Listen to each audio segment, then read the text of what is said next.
Hello everyone, introduce myself. My name is Ranti Retna Woolan from Accounting 23A with NPM 234122021. Here I will present about health and safety in the workplace. 1. Introduction and context.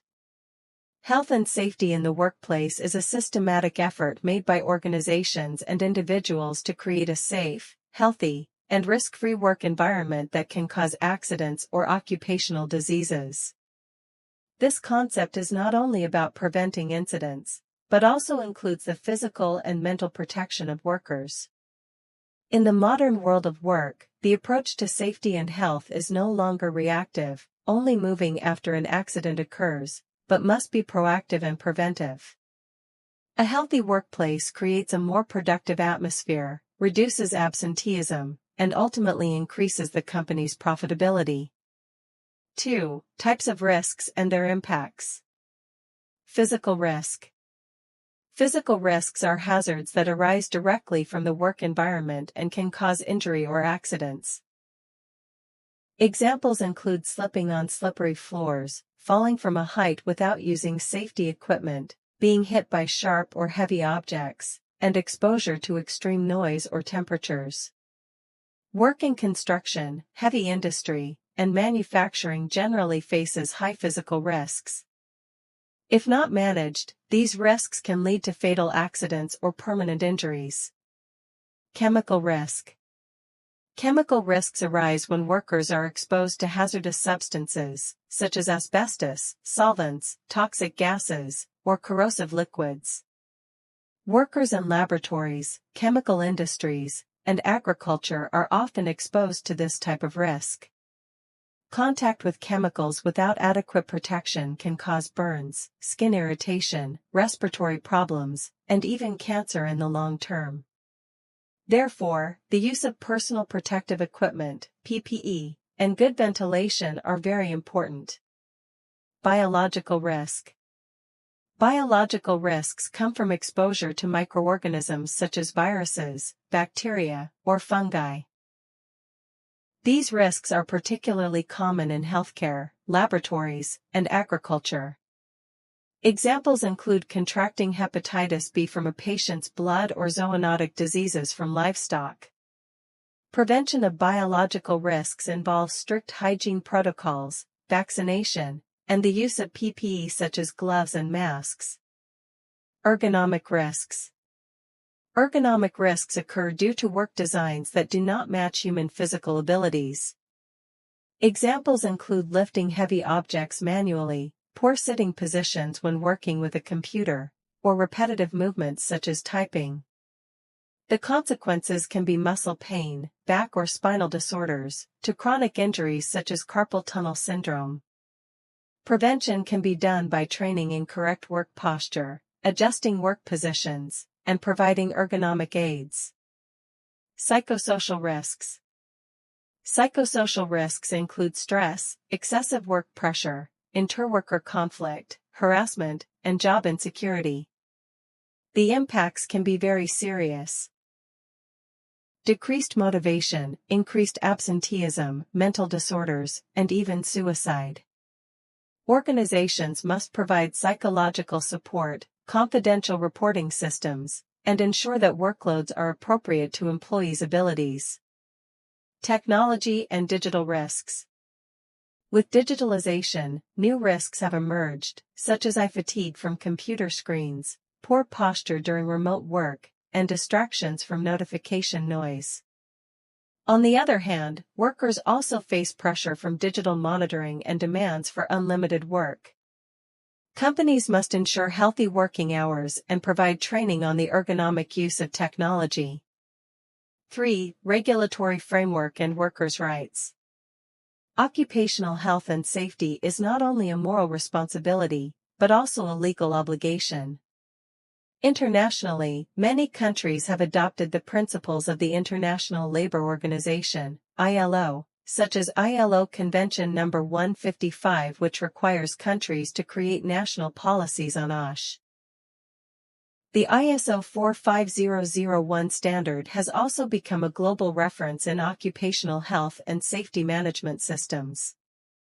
In Indonesia, the basic regulation governing K3 is Law No. 1 of 1970 concerning occupational safety. This law regulates the obligation of employers to provide a safe workplace and the rights of workers to receive protection. In addition, Law No. 13 of 2003 concerning manpower and PP No. 50 of 2012 concerning the K3 management system also emphasizes the need for the implementation of K3 as part of the company's management system.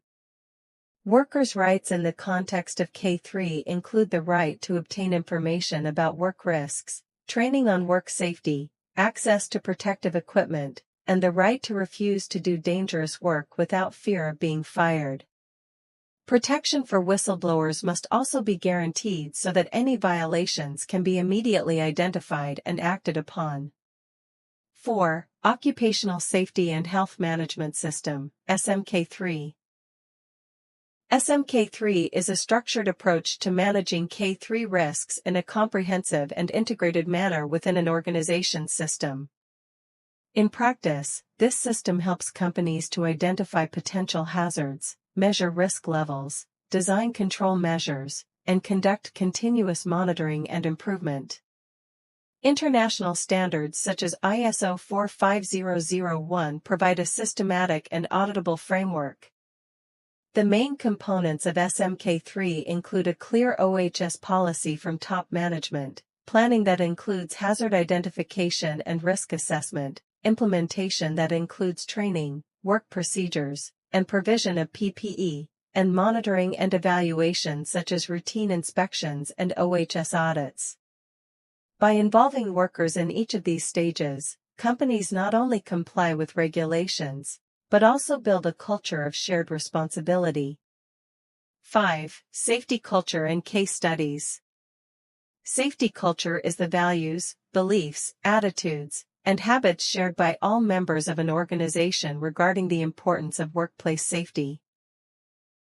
This culture becomes strong when safety is not only enforced by management, but becomes part of the daily behavior of all workers. Leaders have a key role in shaping this culture by setting an example and rewarding safe behavior. A prime example of a safety culture failure is the Deepwater Horizon tragedy in 2010, when a BP oil rig exploded, killing 11 workers.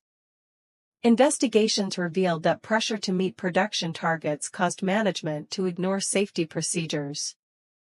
The incident demonstrated that even with sophisticated systems and technology in place, risks remain high without a strong safety culture.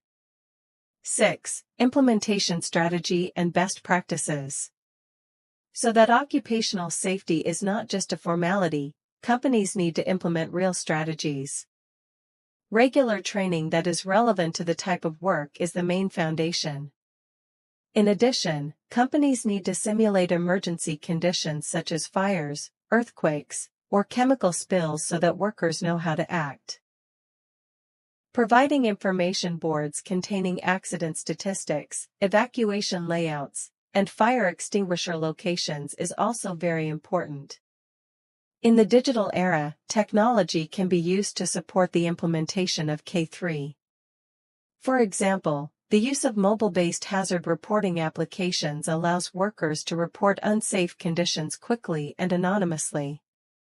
The use of AI in CCTV can automatically detect PPE violations. Some companies have also started using wearable devices to monitor workers' body temperature, heart rate, and fatigue. 8. Incident investigation and accident reporting. Incident investigation is an important process in the OHS management system because it helps the organization understand the root cause of an accident, near miss, or unsafe condition. The goal is not to assign blame, but to prevent recurrence. Every accident, no matter how small, should be reported and analyzed using a structured method such as the 5 whys method, fishbone diagram, Ishikawa, or root cause analysis, RCA. Example: a worker falls from a ladder while installing a light fixture. An investigation finds that there was no ladder guard, and training on ladder use was never conducted. These findings prompted the company to create a new SOP and train all staff. 9. The role of leadership and management in K3. Leadership has a big influence on the success of a work safety system. A manager or boss who cares about safety not only creates rules, but also becomes a role model for employees. Management that is active in inspections, greets workers in the field, and responds to safety reports quickly will create worker trust and participation. On the other hand, if management ignores safety for the sake of efficiency or production, then workers tend to imitate that attitude. In a healthy work culture, safety is positioned on an equal footing with productivity and quality. 10. OSH in the context of remote and hybrid work. As remote and hybrid work models evolve post-pandemic, the issue of workplace safety has also expanded. Many workers are now working from home, meaning the workplace is no longer confined to an office or factory. This has created new challenges: unergonomic work chairs, uncontrolled working hours, stress from isolation, and digital fatigue. It is the responsibility of companies to educate remote workers about basic ergonomics, break times, and separation between work and personal space. In addition, mental health support such as access to counseling or online mindfulness sessions is also increasingly relevant in this context. 11. Worker participation in K3. Workers must be actively involved in the planning and implementation of K3, because they are the ones who know the real conditions in the field best. Forms of participation can be: becoming a member of the K3 committee, providing input during SOP formulation, participate in training and simulations, report hazards or unsafe conditions without fear of punishment. Research shows that active employee involvement can reduce accident incidents by up to 40%, because they feel responsible for their own safety and that of their coworkers. 12. Responsibilities of contractors and subcontractors. In large projects or organizations, work is often carried out by contractors or subcontractors. Their safety remains the responsibility of the main company. Therefore, the OHS management system must include mechanisms: K3 evaluation before contract, safety induction for outdoor workers, periodic inspection of contractors' work area, enforcement of safety rules without exception. Example: in a construction project, a subcontractor bringing in a crane is required to follow safety procedures established by the project owner, including retraining and equipment inspections. 13. New technology in work safety, emerging tech. Technology continues to evolve and bring innovative solutions in the field of K3. Some of these include: drone, for inspections in high or dangerous areas. AI and big data, to analyze accident trends and potential risks. Wearable sensors, monitor heart rate, body temperature, or the presence of toxic gases. Virtual reality, VR, for more immersive and realistic safety training. The application of this technology does not replace the role of humans, but supports early detection of risks and accelerates decision-making. 14. The importance of internal and external K3 audits. Audit is a formal way to ensure that the OHS management system is running according to standards and regulations. Internal audits are conducted by the organization itself to evaluate the compliance and effectiveness of the system. Meanwhile, external audits are conducted by third parties, e.g. ISO 45001 certification. The audit results serve as a basis for continuous improvement and as a benchmark for accountability to management and stakeholders. 15. Occupational health. In addition to safety, occupational health aspects are also important to discuss. This includes efforts to prevent diseases due to chronic exposure such as respiratory disorders, hearing disorders, or skin disorders. Organizations should provide regular medical checkups, health empowerment programs such as group sports, balanced nutrition in the canteen, and education about healthy lifestyles. Mental health is also part of occupational health.